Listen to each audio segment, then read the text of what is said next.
संसार का जो भय है ये सबसे बड़ा भय है। संसार का सबसे बड़ा भय क्या है? क्यों जी, सबसे बड़ा भय क्या है? बोले मृत्यु का भय ही सबसे बड़ा भय है। कोई मरना नहीं चाहता।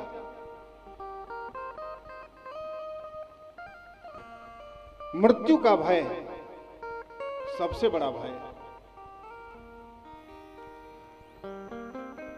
और मृत्यु से हर कोई डरता है, पर मृत्यु टलती नहीं है, वो अवश्यम भावी है। मृत्यु आएगी ही आएगी। तो मृत्यु तो टल नहीं सकती, पर मृत्यु का भय तो नष्ट किया जा सकता है। कैसे दूर होगा मृत्यु का भय? सुनो, काल रूपी जो सर्प है, इस काल रूपी सर्प से हर किसी को खतरा है। सांप काल का रूप होता है, सांप काल का रूप है, और यह सांप यदि डस ले तो व्यक्ति मृत्यु के निकट पहुंच जाता है। तो काल रूपी सर्प से हर एक व्यक्ति डसा ही जाएगा। परंतु भय का नाश कैसे होगा? श्रीमद् भागवतम शास्त्रम कलौ कीरेण भाषितम। बोले कि देखो, जब कोई सामान्य सांप डस लेता है तो व्यक्ति को एंटी वेनम दिया जाता है, उससे उसके प्राण संकट से बाहर आ जाते हैं। फिर बोले काल व्याल से बचने का उपाय, बोले उसके भय से मुक्त होने का उपाय है। अच्छा, एक बात और समझो, देखो इतनी बढ़िया।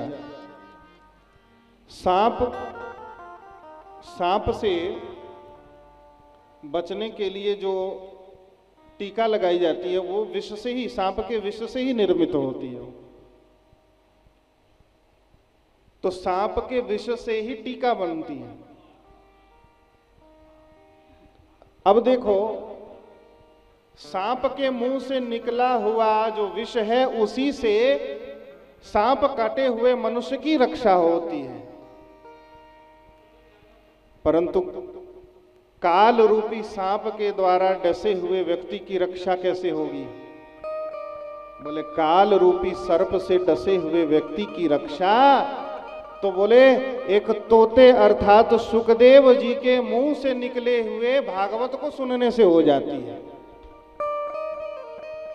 हाँ, सामान्य सांप कटता है तो सांप के विष से ही रक्षा होती है, परंतु काल रूपी सांप से डसे जाने का भय तब नष्ट होता है जब एक तोते के मुख से निकली हुई वाणी को व्यक्ति ईमानदारी से श्रवण कर लेता है। श्रीमद् भागवतम शास्त्रम कलौ कीरेण भाषितम। सुनो, इससे बढ़िया कोई उपाय नहीं है मन को शुद्ध करने का। मन को शुद्ध करने का इससे बढ़िया कोई उपाय नहीं है। जन्मांतरे भवेत पुण्यम तदा भागवतम लभेत। जन्म जन्मांतर के पुण्य जब एकीभूत होकर इकट्ठे हो जाते हैं तभी व्यक्ति को श्रीमद् भागवत की प्राप्ति होती है।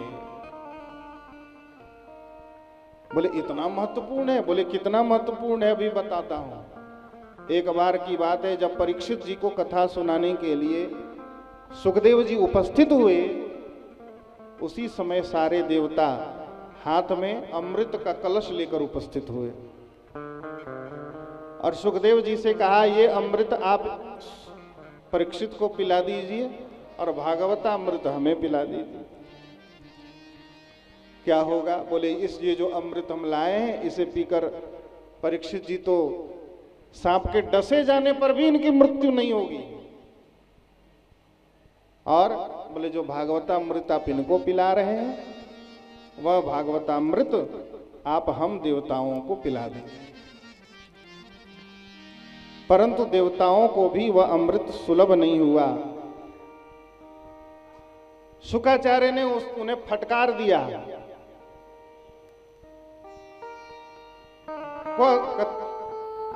क्व कथा को सुधा लोके। भाई कहां पर भगवान की कथा और कहां पर ये खारे समुद्र से निकला हुआ अमृत, दोनों की कोई तुलना है? आप विचार करो, खारे समुद्र से निकला अमृत, परंतु भागवतामृत निकला तो साक्षात श्री हरि नारायण के मुख से निकला, किसी खारे समुद्र से नहीं निकला। अमृत निकला समुद्र से, पर मात्रा में बहुत अल्प है, थोड़ा है।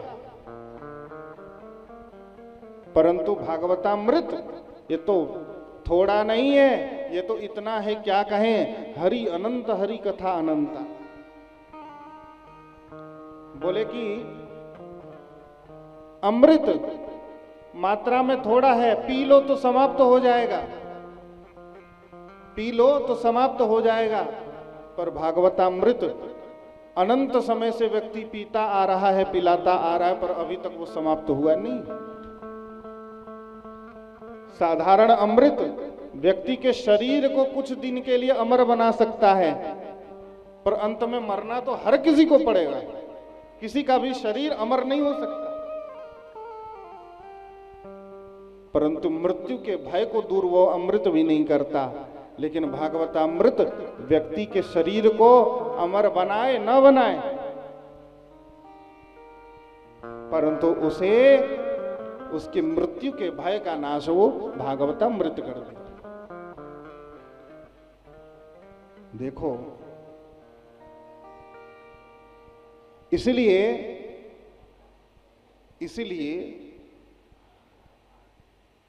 समुद्र के निकला हुआ अमृत भागवतामृत के तुल्य हो नहीं सकता।